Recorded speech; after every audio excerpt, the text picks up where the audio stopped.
Hello and welcome to this episode of Nothing Ventured with me, Arish Shah. Today in the studio with me, I had Eghosa Omoigui. Eghosa is managing partner at EchoVC, a seed and early stage technology VC investing in underrepresented founders and underserved markets with a focus on Africa, Europe, and the US. In today's episode, I talked to Eghosa about iceberg ventures and what that means, what it means to be serving underserved markets, even if you're not an underrepresented founder, how difficult and challenging it might be for someone of African origin trying to raise a fund in the US in 2014, and what it's going to take to change the pre-seed and seed funding landscape in Africa, in the technology ecosystem out there. This is a great episode, so let's get straight into it. Hello and welcome to this episode of Nothing Ventured with me, Arish Shah. Today in the studio with me, I'm super excited to have Eghosa Omoigui. Eghosa is managing partner at EchoVC, a seed and early stage technology VC invested in underrepresented founders and underserved markets with a focus on Africa, Europe, and the US. Prior to setting up Echo, Eghosa spent close to a decade at Intel Capital in various roles, but ultimately investing in consumer, internet, and semantic tech.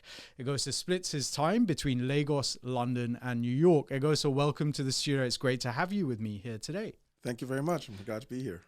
So for our audience, if you want to get a really interesting rundown on Eghosa's background and how he set up Echo and his thoughts on kind of where we are in tech at the moment, don't miss the primer. It's out already. It'll been out a couple of days now, so go and check it out. But in the meantime, you invest in underrepresented founders and underserved markets. What does that mean and why is it important? I'm thinking now about kind of more the underserved market side of that, because I think, certainly on this podcast, we've talked a lot about underrepresented founders with many of our guests. But the underserved markets is really interesting. And I think you have a couple of really sort of non-intuitive examples of how that works. So I'd love to hear your thoughts on that. Sure. So the way we think about underserved markets, people sort of conflate that with emerging markets or frontier markets. And we don't really think about that because frontier markets, there's sort of a formal definition for those and the like. They tend to be sort of, in Africa and, maybe parts of Asia. But for us, underserved markets comprise of consumers that no one thinks about or comprise of, people delivering products and services that no one has attached any importance to creating. Yeah. And so, yes, we do have several examples of these where they're not necessarily obvious, but they're the kinds of things that we think very, deeply about. So one of them, of course, is Grow Intelligence, which is an AI platform for food security and climate risk. And food security is a big deal for lots of people. There are actually very significant populations that continue to be food insecure. Yep. And a lot of that, really arises from very poor decision making, as well as what I would call the broken, food ledger. Mm-hmm. Right. So where there's a lot more demand in some places, and there's very little adjustment in terms of how you think about food supply and food supply chain. And so that's a very important element for us, right? Which is it's an AI platform for food security, and yet, how do you now sort of able to bring the world into balance, particularly because food is a daily TAM, right? So we did another one, which is also very interesting, which is in stealth. We've never actually sort of formally disclosed it, but it was an entrepreneur that we met who was doing some very interesting work years ago around protein folding. Mm-hmm. And so as part of my research, and I'm no biotech investor. Let's not even make that mistake. Is anyone? Let's not even make Everyone that mistake, is, but right? Is anyone? Yeah. Sure. But I'm intellectually curious, and I try to make as few assumptions as possible. And and I remember when I met him and I was chatting with him, and I said, and he asked me, he was like, "Well, you're not a biotech investor. Why did you want to talk to me?" I said, well, I've got this interesting idea, and I don't know if it makes any sense, but I just wanted to run it by you. And I said, has anyone ever thought about using protein folding to address sickle cell anemia? Mm-hmm. And he's like, he hadn't, and I said, well, if you think it's viable, we'll invest, right? And he goes away for a few weeks, comes back, and he goes, this is a big market.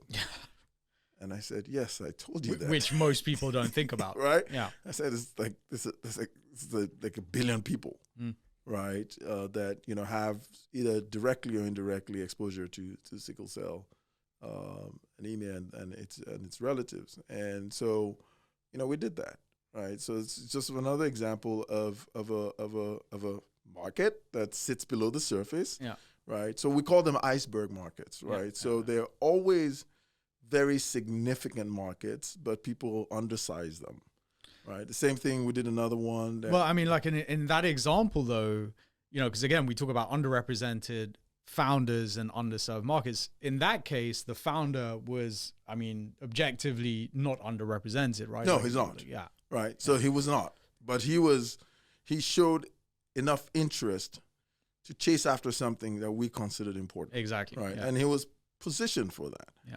Right. And, when people say, well, if you're looking for underrepresented founders, does that mean it's just only women or black? Not necessarily. Right. Which is also why we pair with underserved markets, because sometimes, a founder that can objectively make a difference to an underrepresented population is not an underrepresented founder, right? And so we're very big believers in that. We did another one, which we never disclosed as well, which was very interesting. So there's a lot of assumptions around skin cancer and skin diseases, right? And a lot of people feel, for instance, that those who are black or brown, have no risk or exposure to skin cancer. Yeah, we've got the melatonin, melanin, and we're fine. Well, we're fine, which is not true. Yeah, which is completely not true. And so what you then find as well is that you have a lot of bias in the way sort of folks think. And so what we did was, as you thought more and more about teledermatology, right, and using AI for dermatology, you then realize that, and we've seen examples of this in skin tone imagery, on Twitter and the like, that a lot of these automated systems don't know how to recognize dark skin, right? So, you're sort of thinking about, okay, I don't get this, right? How does this work? And, and so a lot of what we did with this other founder was to think about, dark toned skin, right, for teledermatology. So you're not necessarily, again, people say, well, how is that important? Well, this founder was and is in a super position for driving AI-powered, teledermatology, and just thinking about expanding that to include changes the size of his addressable market, right? And these are examples of underserved markets, right? And we can talk about things like financial services. I always tell people that some of the worst examples of sort of physical poverty I've seen in the U.S. And the UK now, I would say as well. Yeah, like you go into some parts of the southern U.S. and you would not even understand that you're in a first world country. Yeah. Right. And so, bringing that to mind. So when people think, oh, it's just Africa, I'm thinking, no. Underserved markets exist in lots of places. And so for us, it's always, again, about the open air secret, as I talked about. Yeah. We like to invest in founders that are chasing open air secrets.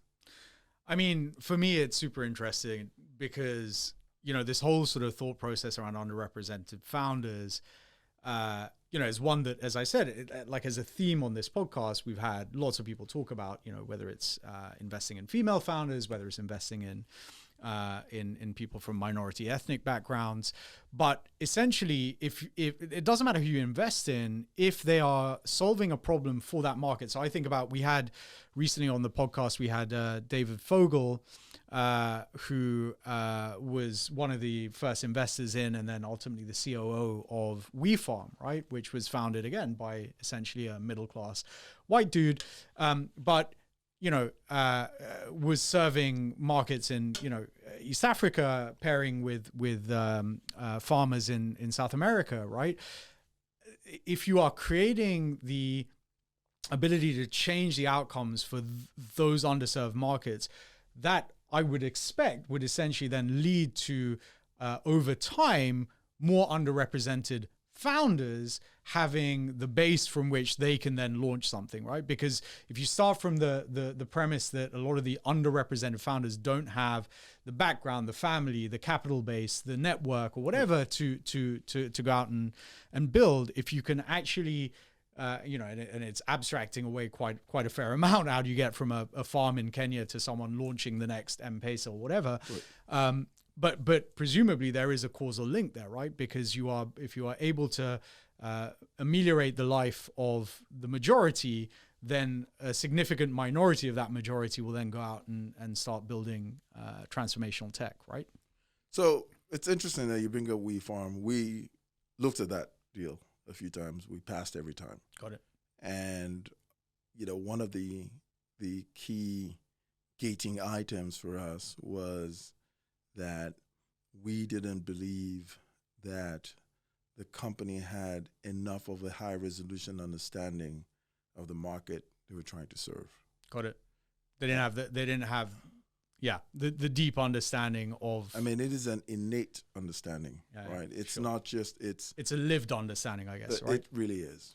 So when we and the people, founders come and they're telling us things and they really want to know, okay, what is it that you understand? And I'm like, look, you want to go serve farmers in Africa, right? And I say, let me tell you a story, right, about one of our portfolio companies that was providing, distributing subsidies to farmers. And one of the things they would do would be to do KYC, right? And so they would bring these farmers in to do biometrics. And for a lot of these farmers that are not mechanized and don't rely on mechanized agricultural inputs and the like, a lot of it's physical, it's hand to hand. And so a bunch of them end up not having fingerprints. And so, story shows up, farmer comes in, doesn't have, enough discernible fingerprints. And they say, we need fingerprints. So he goes back and brings his son and says, okay, use his fingerprints. Right. And, and I'm like, so when I'm sitting down in London or in New York and explaining to you how this works, I know you got some fancy PowerPoint slides and some McKinsey data, and I get that, right? But the high resolution understanding of the market you're trying to serve is critical. And it doesn't necessarily mean that you have to be a member of that demographic, but you have to have, I think, demographic empathy, right, and understanding. And so it's, when we talk about these underserved markets, it's not necessarily that we're necessarily saying these are lived experiences for us, but we're not enough people, and we've been, I think, empathetic enough to truly understand. So don't come in there and just impose your own view of it. But what does this world look like, and how are the behaviors manifesting themselves? And those are things that, the rational mind the rational mind can easily dismiss because it just doesn't make sense to you. Why would they do X or Y? That's not the point. The point is that they do X and Y. Well, and this is, like the example that I always give is, whilst here in the UK or in the US for that matter, we sit here, we complain about whether our internet online banking works, right? And we're worried about how that website looks and whether the flow works.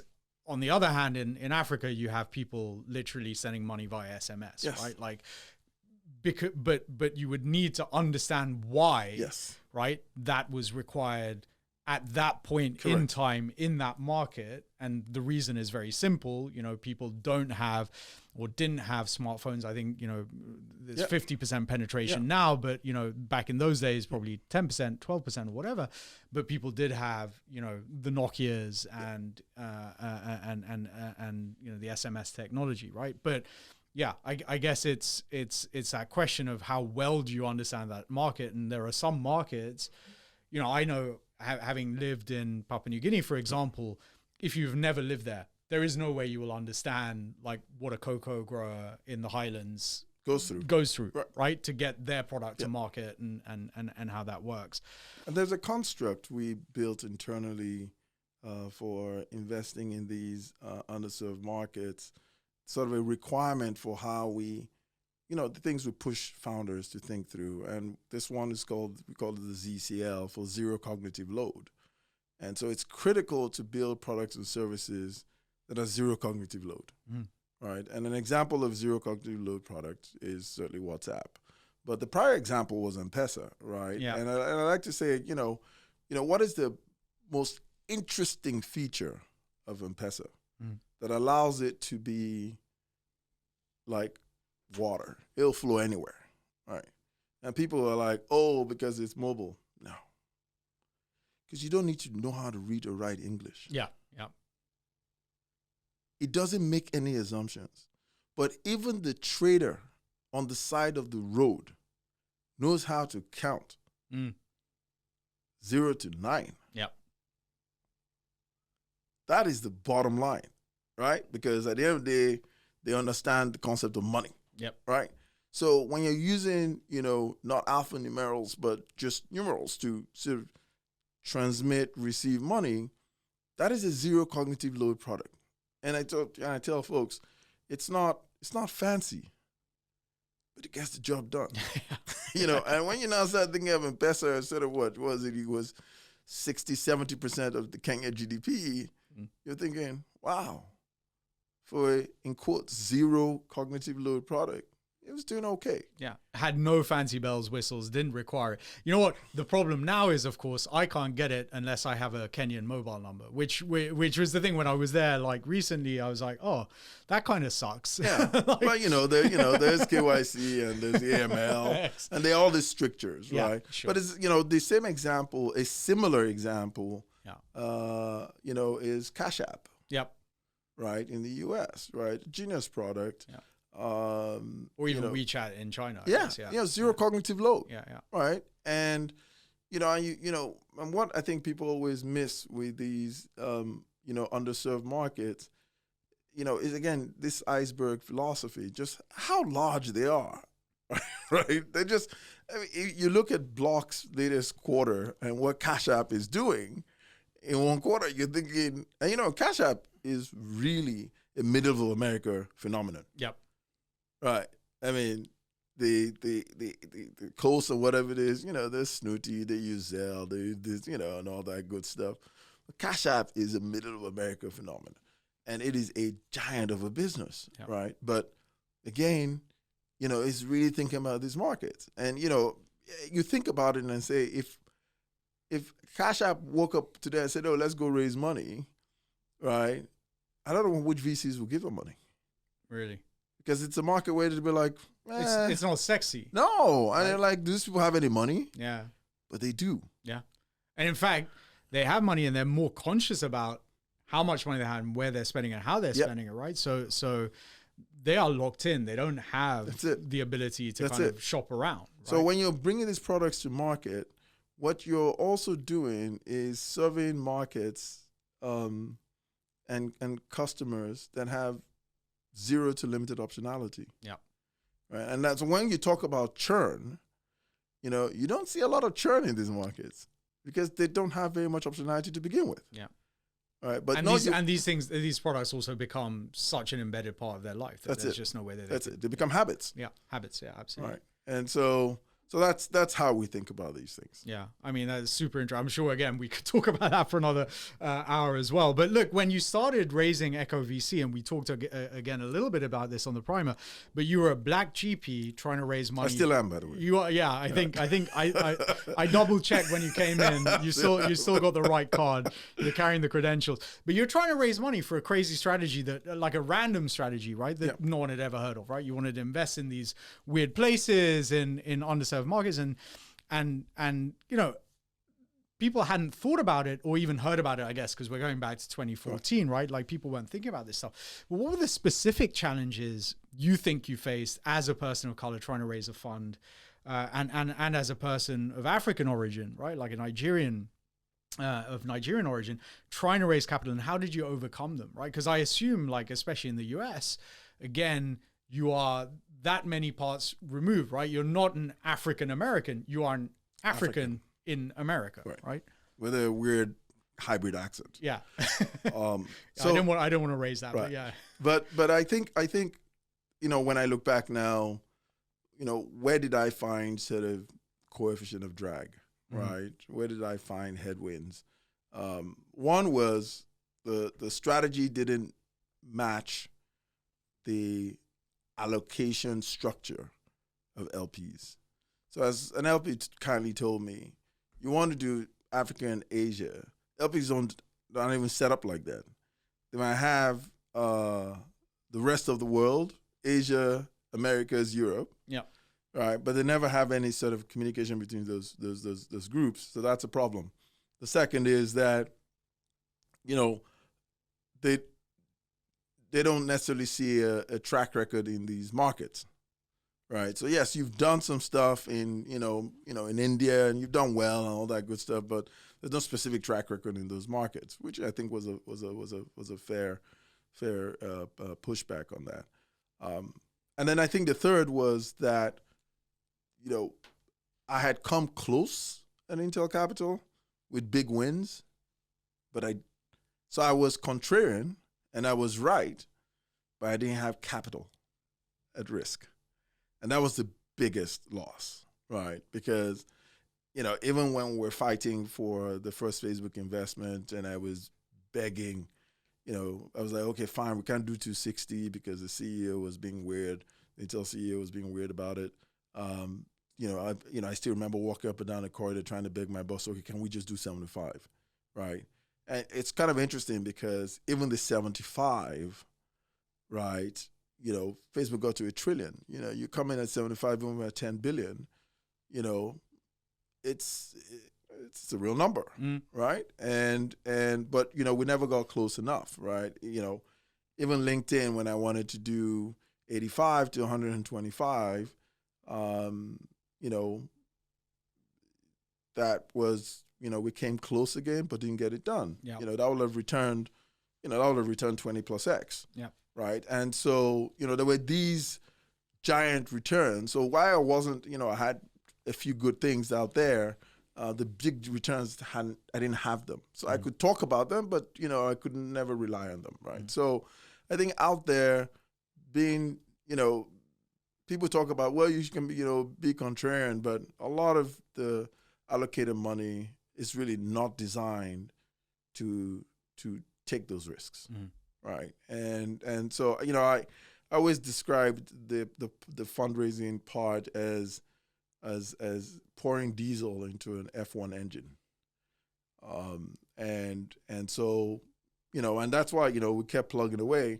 But, you know, what's also interesting is that, you know, even when you're contrarian and right, you know, you look back and people, you know, I still remember people who said, this strategy is dumb. These markets are never going to amount to anything. Yeah. Well, the markets actually did amount to something, actually to a lot, right? And so you're now and are continuing to grow, and continue to grow, right? But you know, you don't get prizes for being right, but not getting any money to show you were right, right? And so I think for, you know, back then, and, you know, we're also, you know, sort of black GPs who were capable of writing their own independent checks, right? Not that many. You know, we're even seeing a whole lot more now, but a bunch of us that went through sort of the, you know, who were sort of, you know, point, you know, on the squad you took the early incoming fire and a whole bunch of things, it's still difficult for them.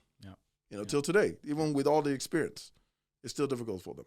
Meanwhile, you see random people who sort of raise 30, 40, 50, 60 million, and you're thinking, wow, But, the market, that means that there's an opportunity to dislocate that market, right? And so, hopefully that comes through at some point in time. Yeah. I mean, I think and again, we've talked to a lot of emerging managers on the pod in the past, and I think that challenge of raising capital as someone who is underrepresented in and of themselves, it becomes harder because obviously there are fewer LPs that maybe can identify with them, but equally, there comes a point where LPs like, yeah, I completely buy into your strategy. I just don't see the next guy, right? Like, so yes, I buy into you and I buy into your strategy and investing in kind of these underrep founders and underserved markets. But if you're investing at seed and the guy at Series A or Series B doesn't have that same philosophy and same thesis, I don't see where my upside is going to come from, right? Which becomes... that shows up a lot. And when I tell... And people, when people come out and say, well, we saw this GP, she was raising for women, and then, she has 14 investments and only 2 are led by women, what a disappointment. I'm like, well, the way this system works, every GP is not raising just for the current fund, they're raising for the next one. Yeah. And the next one is going to be dependent on the way LPs look at the performance of the first one. Yep. And the LPs are like, well, which logos do you have, right? And who co-invested with you, right? And so what you then find is if you're not investing in companies that are going to be interesting immediately within 18 months to other investors that they know, that's problematic. And then there's also another interesting element, which was something I learned while I was at Intel, but I didn't sort of internalize until quite a bit recently, which is, when I was chasing all those deals, right, I was competing against the very best firms in Silicon Valley, right, on Sand Hill Road, and I was winning, right? But what I didn't understand was that, and this is sort of a subtle point, you can't win too often. Because here's the problem. LPs that want to invest in you as a fund manager, guess who they reference check against? Yeah. With their existing GPs. Right? And so yesterday I'm going, okay. I beat him down in these 20 deals. Yes. Like, what's he actually going to say about me? What's he actually going to say about me? Because, I went up against the best and I won. Yeah. Right? So that was also sort of an interesting thing, that there's a scratch my back, a scratch your back thing, but it really does prevent the true dislocators from, getting traction. Yeah. Right. So it's fascinating. It's crazy. Look, just as we start to wrap up, actually, someone who's active in the African ecosystem, one of the things that I find really challenging is that, a lot of VCs that I've seen that operate in that market talk about, we're investing, but we're looking for $1 million, $2 million EBITDA, Series B, Series C. So they're like almost kind of private equity investors rather than necessarily true venture. And what I think is the biggest challenge is getting pre-seed and seed funding at that very early stage, the riskiest stage, right? Because of the capital stack. So how do you think that can change, and how can one change that fundraising dynamic for African startups? So I sounded like a crazy person years ago when I said that the one thing that was important that I really loved about African entrepreneurs was that they learned how to be very resilient and capital efficient. Yeah. Right. Now, it may have, created some sort of retardant on the size of the companies they could build in the long term, but they were also sort of much more resourceful. And then, the frothies showed up, and all of a sudden people were raising, 10, 15, $20 million Series A's, and then, and so on and so forth. And so everybody got excited and thought they were, truly great founders. And, now we're at a place where it's risk off, and, and a lot of these companies are they're not performing. Yeah.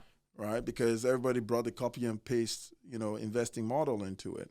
Whereas that natural, insight of, founders in a prior generation where they were like, look, this investor dollar, I don't know if there's another one coming behind it. So I need to sort of make it, as Tupac used to say, I need to make $1 out of 15 cents. That sort of mentality went away.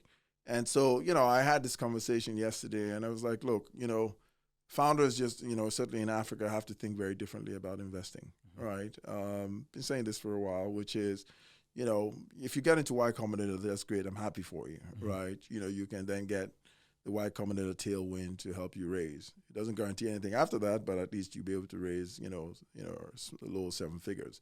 But, for pre-seed, you're just going to have to sit down and figure out, how do I raise 200 grand, right? And what milestones do I need to get to with the 200 grand? I go raise another 500 to 700, right? And you're going to have to sort of, again, you have to, as a founder and even as an emerging GP, your number one responsibility is to make a case for your existence. Why should you exist, right? And, whether it's the market telling you or whatever it is, but that should be your number one, your responsibility, and you should think about it every day. And I think for a lot of these companies, there's a lot of Me Too founders. I mean, not in the Me Too kind of sense, but like, well, if he can do it or she can do it, I can do it, me too, right? Yeah. But, you don't see a lot of sort of real thought around, why should this product exist, right? What is the burning need for this product in the market? Right, and then, who is going to adopt it? And how much do I actually need to do that? And so you find a lot of these founders in these markets, who have what I call the Oga mentality, which is, I want to be my own boss. So this is the fastest way to do it. But you haven't earned the right to be your own boss, right? And so, is the pre-seed market still going? It is, right? But, unfortunately, a lot of it is now around maybe founders who are coming out from other established companies, which actually should not be a bad thing. Yeah. And hopefully you can find these types of investors. But a lot of them are still, they're still about what's hot, right? So, they were like, well, logistics was 2020. No one's doing that anymore. And you're thinking, the market hasn't improved. Have you seen logistics in Nigeria today? I mean, do you even know what it means to do this, right? So it is really about finding these investors who I think is not just about good founders who can tell good narratives, but also about investors who can feel the pain. And going back to like the earlier point, like truly understand and empathize. That's it. With the market. Right. Like there is legitimate pain. Yeah. And this product is going to sort of either solve or mitigate or neutralize the pain. And, I think there's also a narrative problem. Some of these founders are not very good at telling stories. But there is, Africa continues to be a giant digitization opportunity. Yeah.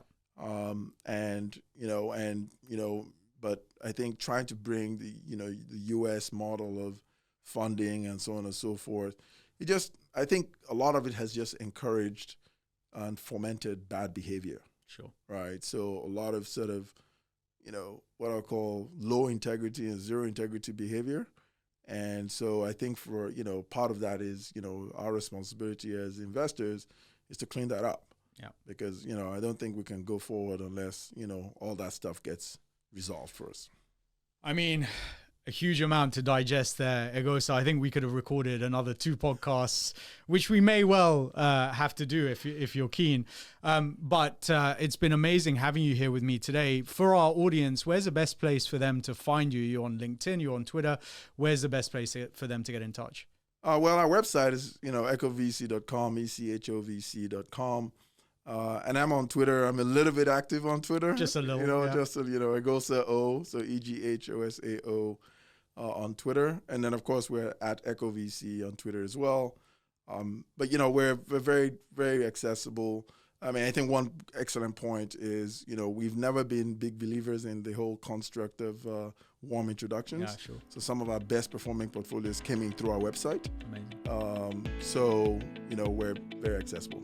Excellent. Eghosa, it's been absolutely incredible having you here with me today. Thank you. Thank you very much for having me.